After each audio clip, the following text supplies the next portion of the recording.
Hello. Hi. Just over there. As always, happy.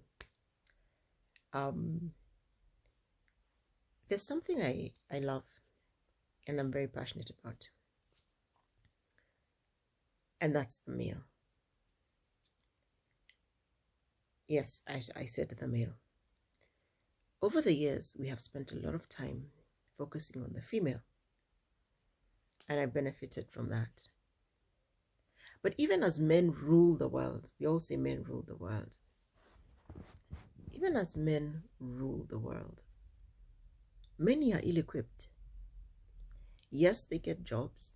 Yes, they get better pay. Yes, they externally do better than us as females. But the reality is, many of them are struggling. When you look at the older males, it doesn't look it. They have it together, they have their families working, things are going. And I think up to my father's generation, they were okay.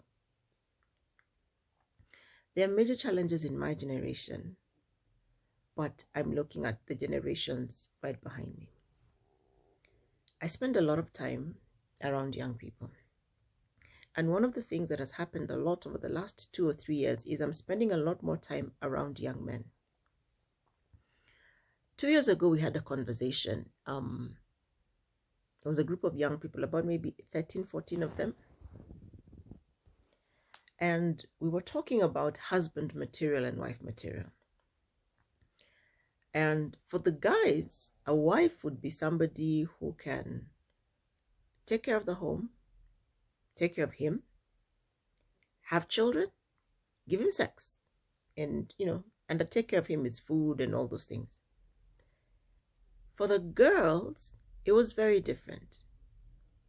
It was a man who has hopes and dreams, a man who has a plan, a man who's working towards something, who believes in her hopes and her dreams and will encourage her to work towards something.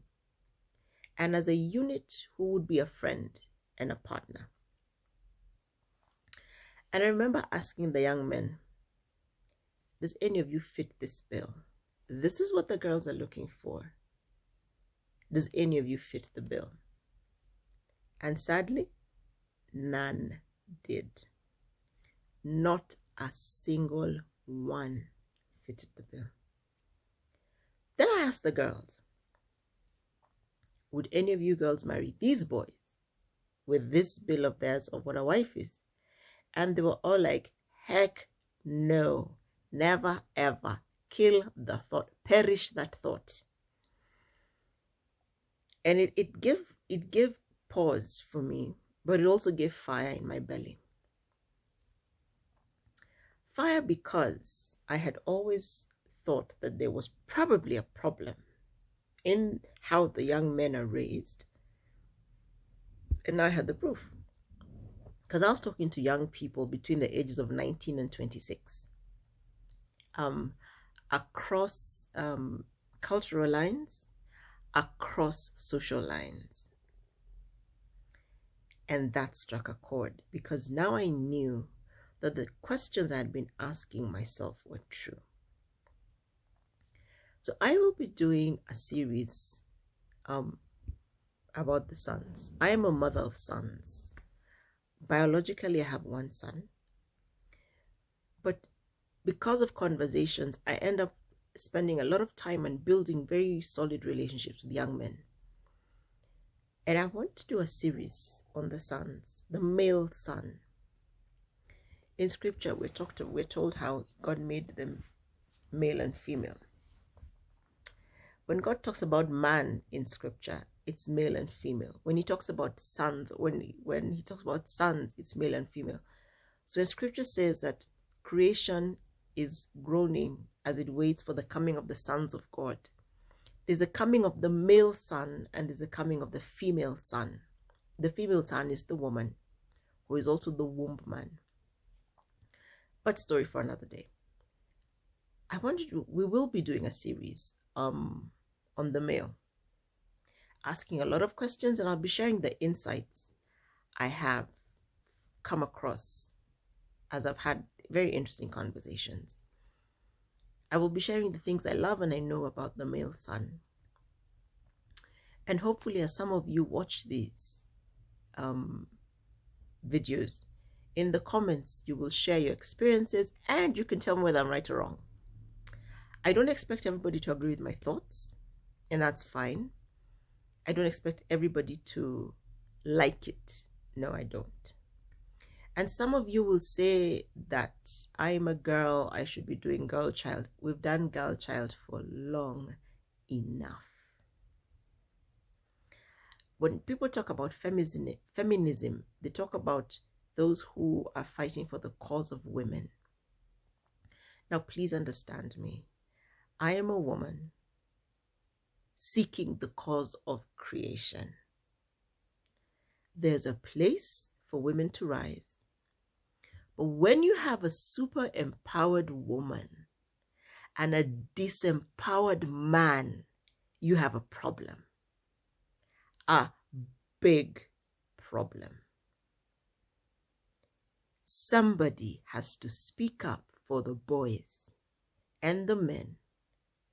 So even if you get upset with me as women, it is fine, because you have sons that you must raise right. You know those things, women, that drive you mad about your husband, your brother, your boyfriend, your father? Those things are in your sons. Those very things that drive you mad today will drive somebody else's daughter mad tomorrow. So even as we pursue the empowerment of the female, let's also be realistic and pursue the establishment of the male. For in the eyes of God, he created them equal. Actually, no, he created them equitable, male and female. He created female as a comparable companion, not equal. Because if we are to be equal, they should be able to carry pregnancies and we should be able to fertilize seed.